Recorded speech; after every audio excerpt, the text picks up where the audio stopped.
We have our first guest on the line, Matthew Hester. How you doing, man? Hi, Ken. I'm doing pretty good. Just kind of living life, working, all the great things. Working, breathing. So, Matt, you and I go way back. It's nice to start this pilot podcast with a friendly voice. We've worked together in the Air Force for quite a few years and recently separated ways. You went to a different organization, and well, as did I, leaving public sector and moving over to Adobe. But this is just about a nice, friendly chat between two old friends. And really, what I want to do, though, is just kind of get to know you and your career a little bit, kind of different things you've done and really, what I want us both to have in mind for this conversation is the audience. And the audience is folks just like you, just like I was, public sector creatives who are trying to do their best work. So hopefully this conversation will offer some tidbits, some hints, some tips, and at least some friendly voices from people who have kind of been in the trenches just like they are right now. But the first very hard hitting question I have for you, Matt, is cats or dogs? Oh, wow. That's really, really starting things off as difficult as you possibly could, Ken. I have to say cats because I have a cat. Yeah, your cat would be pretty upset if you didn't. I'm not fine. And we I'm not. and we all know cats hold terrible grudges. So, okay. All right. Hmm. Well, I'll join you. This was the only question I'm gonna answer with you. I am a dog person. I do have dogs and a cat, but I mean, dogs, come on. They're just so faithful. They're just so happy to see you no matter what. You're their best friend. The cat, I mean, if I didn't show up tomorrow to this house, I don't think he'd notice. I Dogs are great. I wouldn't mind having a dog, but also as a single individual in a household when I'm on the road or I'm out of town, a dog is a whole other ball game for being like taken care of and coordinating things. That's a fact. That's a fact. All right, so we'll go cats and dogs. How about that? Agree to agree? There you go. All right. So tell me, I shared already that we both, came from the Air Force. But what are you doing now? What's your current role? So my current role is title wise for the government. I'm a visual information specialist and I work for the Bureau of Land Management out for it's two states that we oversee. It's Oregon and Washington state. So up in the Pacific Northwest. And as a visual information specialist, I've been doing, video work and graphics. Has it met your expectations? What's it like out there? It's I it's gorgeous. I mean, so I live in Portland, Oregon, which I mean, like any large city, you're gonna have like different little like quirks and things like that. But like, I mean, the city even of itself, just like walkable, like small communities, like there's areas where you can kind of feel like you're in more of a city proper versus like just these like cute little neighborhoods. But sometimes just kind of like driving around the city and you can kind of just see you know, just the massive trees out towards Forest Park or looking over towards the Cascades, and you have Mount Hood and Mount St. Helena off in the distance. And then, like, I think one of the things that people love about the Pacific Northwest in general is you can relatively easily, within a couple of hours, like, be up in the mountains skiing, or you could be out on the coast enjoying the ocean. And I need to make it up there. The reason why I wanted to bring you on is kind of the first, guest of this pilot episode is because for as long as I've known you, you have always given back. You've always been a great mentor to young airmen. You still keep in touch with people. You've been a mentor for different workshops. And I've always been impressed with how well you just work with and communicate to people and help motivate them to get better at their craft. And so that's kind of want to bring you here is to jump in a little bit of that insight that you have. So what I'd like to start with is kind of like a career highlight, right? You've been doing this for a while. So if you could think about maybe one or two things you've done in your career that is a real highlight and tell us a little bit about that thing and what made it so great. I've always kind of been I always feel more accomplished with the next thing that I do or the current thing because, you pick up a trick along the way or you just feel like it's the opportunity to feel like you are improving and that, things have gotten better. And as much as I can look back at significantly older stuff and be like, I'm proud of what it was for what it is now, I can't help but be like, I just wish I had the same skill sets I had now and could have applied them to anything that I've done down the line. Isn't that a constant struggle for creatives, though? I feel like we're always chasing that next thing. I think that's I feel like that's just a pretty reasonable thing. I mean, it's what is the next thing, or even on, I guess, like a larger scale, a difference between like when, you and I are both at an audio visual or, production shop for video, like larger projects for me always became a little bit difficulty because I always wanted to be doing something. I wanted to be working towards the next thing. And it would take so long to work on some of those particular projects at a production shop versus being on a smaller team where it's, here's the next project, here's the next project. And I would be able to kind of pour myself into something more immediately and, maybe catch that next high sooner than being in a stagnant way or a stagnant path while, hoping to get to do something creative, hoping to, push myself in a way. Yeah, it's interesting, what you said about you always wish you could tackle the projects of the past with the skill sets you have now. Like I've looked back and I'm like, "Oh my gosh, like if I only knew this, if I only knew that thing." And in some ways, I guess when you look back at your work, it does kind of drop it a tier or two no matter what we do, right? Like I feel like as a creative, I'm never satisfied with what I do, but I'm always satisfied in the pursuit. Does that make sense? I think so. I think it's like the satisfaction of like the endless possibility of kind of when you're creating something or you're looking for the next thing, like, your imagination, I think, can kind of run wild a bit, which I think can be pretty just creatively exciting. It's the like you start to imagine what you can do and you start to formulate it versus like once it's a little bit more set in stone or you're kind of near the end or the your timeline and it's the project is due and the project is about to be done. I guess I think that's kind of at least where I would say that like the pursuit of it is I don't know what would it be the thrill of the chase. Yeah. Yeah. That's a good way of putting it. Yeah. The thrill of the chase for sure. I think that, people can definitely relate to that feeling. And it's something else that I want to kind of clue in on was I always found you to kind of be a master of story. And, within public sector work, you're not always chasing the most creative thing, right? Sometimes there's just information that has to get out there that you have to inform the public, and it's not always a story. How do you approach like story with work that maybe doesn't immediately call for it, right? Like if you're doing a news story or a documentary, an easy place to put story in. But what about like social media stuff or posts and things like that? Like, or even graphics, like you're talking about how you do graphic design. How do you incorporate your thoughts in your mind on story into that? Hmm. I mean, things that aren't inherently story driven,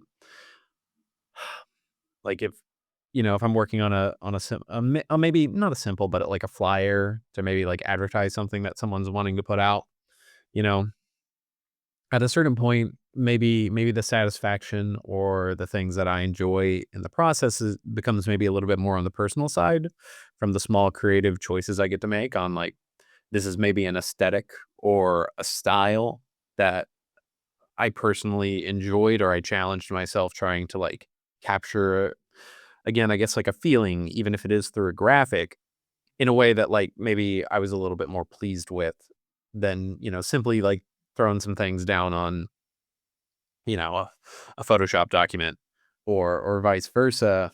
Or if it's a video, I mean, sometimes it just depends. Maybe it's even like the small wins. I have a holiday video we have to film next week.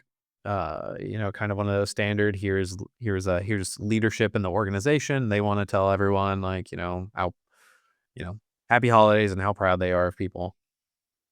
And obviously, like I could imagine all these ways that it can make something that would be fun or more maybe interesting, but it genuinely, due to timetables and things like that, it comes down to being a very straightforward, just we're gonna have them up in front of the camera and talking, but taking the satisfaction in trying to make sure that things look good and are lit well or in a good location, that things sound good. Like even if it is like more work at that point, regardless of the fundamental maybe impact or return on, I guess, investment of time and energy. I think that's an area that I can find like some satisfaction in those sort of projects that at least like I you can't necessarily dig into and finding like maybe a little bit more of a meaningful story, or, something that might on the surface feel more impactful or more artistic, I guess. Yeah, I love that because a lot of times you do like because of the time constraints you have or the availability of your subject matter expert or whoever it is you need, you just have to like find a way to get it done. And something you said that I definitely agree with is you got to find what's in it for you no matter what. um I remember, I went to film school and I remember them telling me at film school, like, this artists have to be essentially selfish to be good, which is a really weird thing to think about because art is self reflection, right? Which means you have to be able to be in touch with your own emotions, your own feelings, things like that.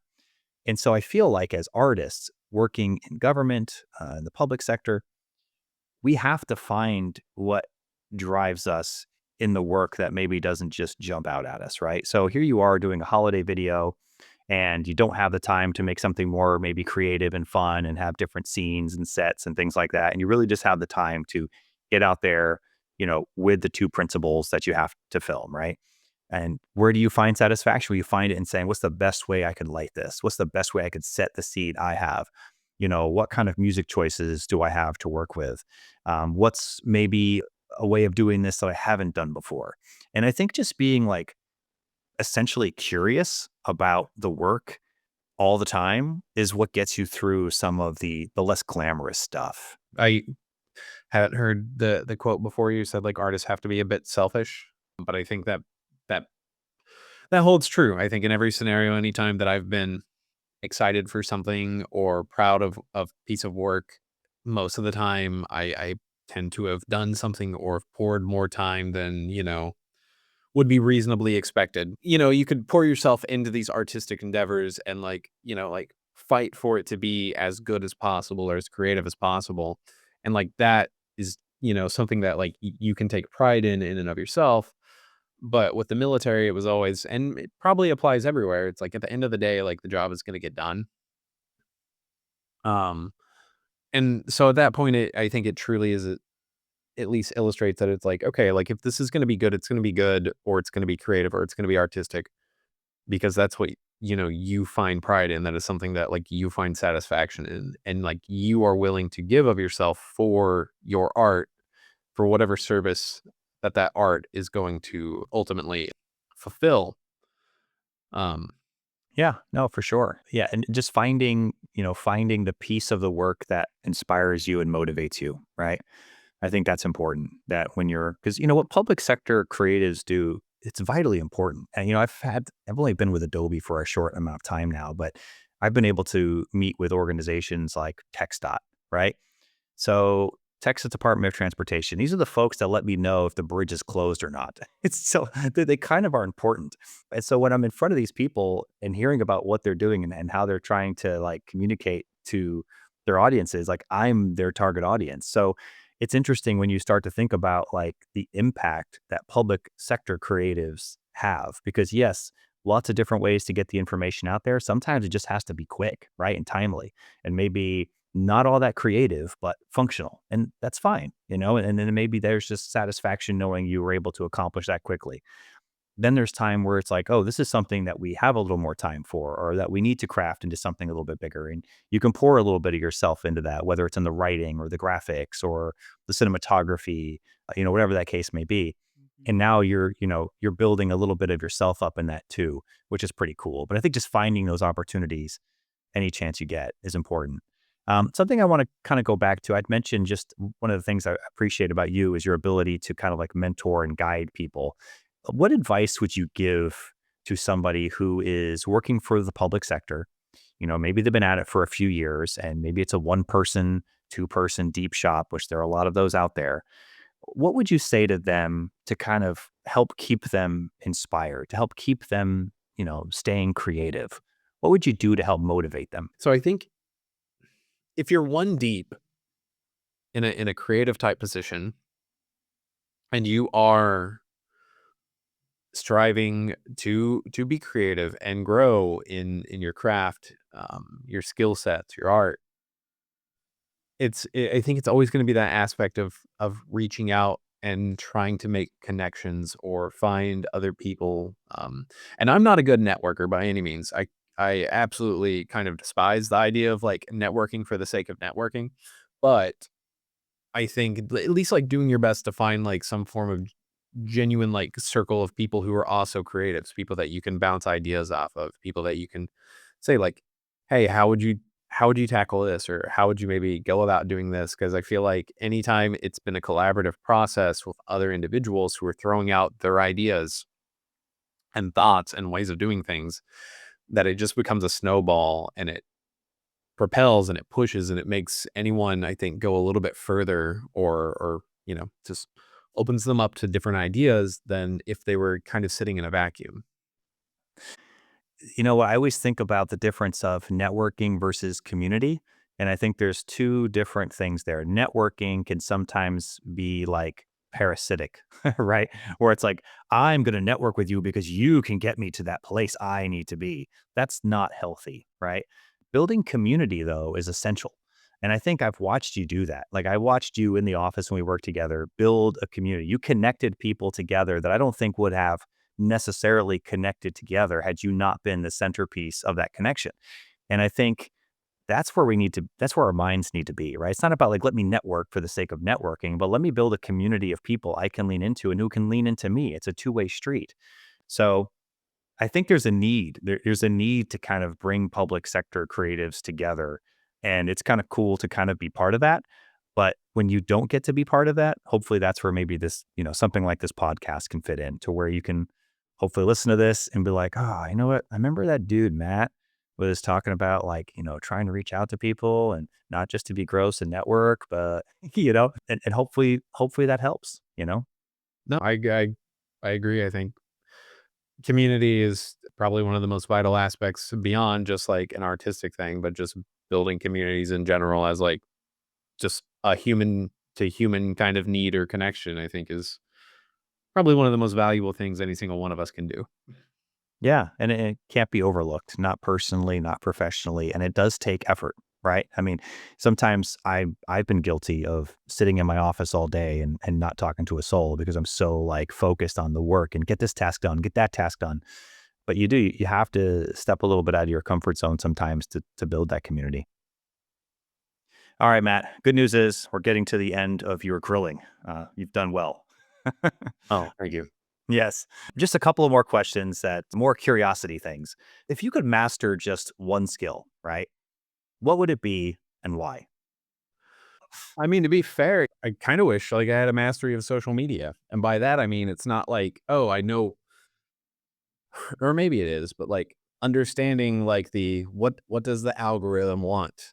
Mhm. When's the best time to, do things? How to get, actual engagement and get things to go because it feels like you're blindfolded and you've been spun around a bunch of times and you're trying to throw a dartboard on like what is actually going to work on social media. Yeah, well, and that's what that community is about. Like to kind of, I guess, wrap up our conversation in a way, but like we started off talking about community, and that's really where we can't know everything, right? Like you can't know every piece of everything. I can't know every piece of everything, but I know somebody who knows something, right? So like if it's a matter of, like in my role, I'm not a social media expert, right? I don't have to be, but I do need to understand like what my clients have to create for social media, right? So I have to have a certain level of understanding. And even though I may not be a social media expert, I know people who are, and I can go to them and say, hey, what kind of products are you creating? Why are you creating it? How are you tracking the analytics? Why does that matter? So, like, one of the things I always tell people when we go around talking to different creative groups is stay curious, like, be relentlessly curious. Because if you stay curious, you're going to find the people who have the answers, or you might stumble upon the answers yourself. I think the biggest danger we have, especially as we grow into our careers, and especially if you're staying in like the same place for a long time, it's really easy to get comfortable and some of that curiosity starts to fade. And I think that's when you kind of start to fall behind. But if you maintain that curiosity and don't let anything get in the way of it, I think you're always going to be moving forward in the way that you can. Does that kind of make sense? No, of course. I mean, that's always, I think, it's the biggest battle or the biggest risks that we have to take where, if we really feel like we've become stagnant, getting out of our comfort zone one way or another, is enlightening. Yeah. whether you determine that, yeah, this was a good move, or like I'm growing in a way that I want to grow, or whether or not you're like, actually, no, I really did enjoy where I was one way or another. Just stay curious, man. Stay curious. All right, last question for you, and then I'll let you get on with your life. Name one thing, and it could be anything. It doesn't have to be creativity related. It could just be Matt Hester related. Name one thing you can't live without. What is one thing I can't live without? I mean, I love my cat. Talk about bringing the conversation back, right? Yeah, yeah, Cats or dogs? bookends. Yeah. I don't know. I mean, I, th- I don't know. I'm trying to think of like a genuinely. I mean, my cat is a good answer. That's like I go home to my cat and I love my cat, but I mean, just silly, goofy other things. I don't know. Like I seem to have gotten the coffee addiction over the last couple of years. Oh. I was never really a coffee drinker, and I don't know what it was, but inevitably I've gotten to that point in life, I guess, where I like a cup of coffee in the morning. So maybe that's a goofy, stereotypical one. Not the best or most fun answer by any means, but I'm sure, obviously, like anything, I'll think of something significantly better after we are done here. Well, I'm looking forward to your future podcast, Cats and Coffee with Matt Hester. Oh, like, thank you. You can save that one. That's a freebie. Yeah, we're workshopping it right now. There you go. Hey man, thanks again for your time, and that's really great catching up with you. And I look forward to continuing our conversation any way we can in the future. Of course, it's always a pleasure.